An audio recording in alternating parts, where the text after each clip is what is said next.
कुणाल कामरा हा एक वाह्यात बोलणारा माणूस आहे।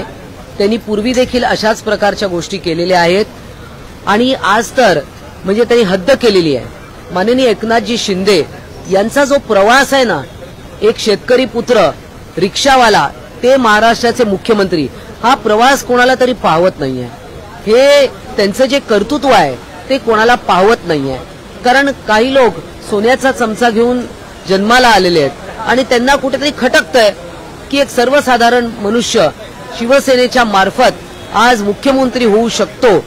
बाळासाहेब ठाकरे असते तर त्यांना हे नक्कीच आवडलं असतं, परंतु हा जो कुणाल कामरा जो आहे, नंतर तो आता संविधानाचं पुस्तक हातात घेऊन फोटो काढतोय। म्हणजे संविधानाचं पुस्तक हातात घेतलं म्हणजे कोणी कोणाला शिव्या देऊ शकतं का? मी पण एक संविधानाचं पुस्तक हातात घेते आणि उद्या कुठल्या तरी मोठ्या व्यक्तीवर किंवा कोणावरही कोणाच्याही घरातल्या व्यक्तींवर जाऊन शिव्या देणार आहे, चालणार आहे का? संविधानाने हे अधिकार दिले आहेत का?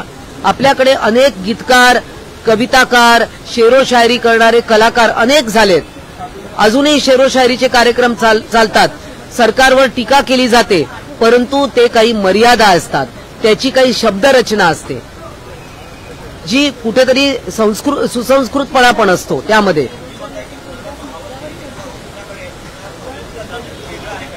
नक्कीच आज ज्या दोन लोकांनी संजय राऊत आणि आदित्य ठाकरे त्यांचं समर्थन करतायत, याचा अर्थ कोणीतरी त्यांना तयार केलंय ना हे बोलायला। मग जेव्हा मलिष्का तुमच्याबद्दल जे गीत रचलं होतं, त्यानंतर कंगना राणावतच्या पण जाऊन तुम्ही ऑफिसची तोडफोड याच्या बीएमसीच्या तर्फे करायला लावली, मग याचा काय अर्थ आहे? आणि मुद्दामून हे सगळं संविधानाचं पुस्तक तो का घेतोय? कारण 2 दिवस आता विधिमंडळात संविधानावर चर्चा होणार आहे आणि म्हणून हे सगळा हा कट रचला गेला आहे। नाही, निश्चितच निषेधार्ह आहे आणि या कोणी कुणाल कामरा आहे याला नक्कीच शिवसैनिक सोडणार नाही आणि आमची महिला आघाडी देखील सोडणार नाही। त्यांनी निश्चित माफी मागायला पाहिजे, त्यांनी नाक रगडून माफी मागायला पाहिजे आणि ते ट्विट अजूनही त्यांनी विड्रॉ केलेलं नाहीये, त्यांनी ते डिलीट केलेलं नाहीये। याचा अर्थ त्याला नक्कीच कोणाचं तरी भक्कम पाठबळ आहे।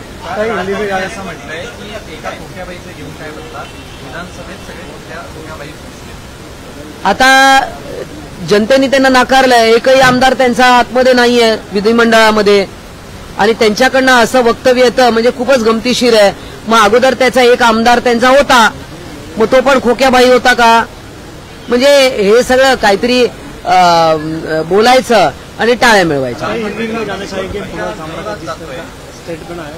कुणाल सामरा जो एक स्टैंड अप कॉमेडियन है, हम तो पहले से बोल रहे हैं कि ये स्टैंड अप कॉमेडियंस पे कोई सेंसरशिप होना चाहिए, क्योंकि किसी पर भी गीत बनाना, अपमानित करना, उस गीत के द्वारे गाली भी उसने दी है और इसीलिए ऐसे जो कुणाल कामरा ये एक प्रवृत्ति है, मगर इस प्रवृत्ति के पीछे जो लोग हैं संविधान का पुस्तक लेकर जिन्होंने फेक नैरेटिव स्प्रेड किया महाराष्ट्र में, आज वो सारे एक्सपोज हो गए। अभी देखो संजय राउत और आदित्य ठाकरे ने सपोर्ट किया है उसको, तो किसने तैयार किया? जब कार्यकर्ते खत्म हो गए तो एक कॉमेडियन को हायर कर लिया। आता ते शो काय फुकट होता का? त्या शोच्या माध्यमातून म्हणजे एखाद्याला शिवीगाळ करायची, वाटेल ते बोलायचं आणि त्यातनं पैसे कमवायचे, ही कला आहे का? धन्यवाद। आज वंदनीय बाळासाहेब ठाकरे असते तर या शिवसैनिकांचे मातोश्रीवर बोलून सत्कार केला असता।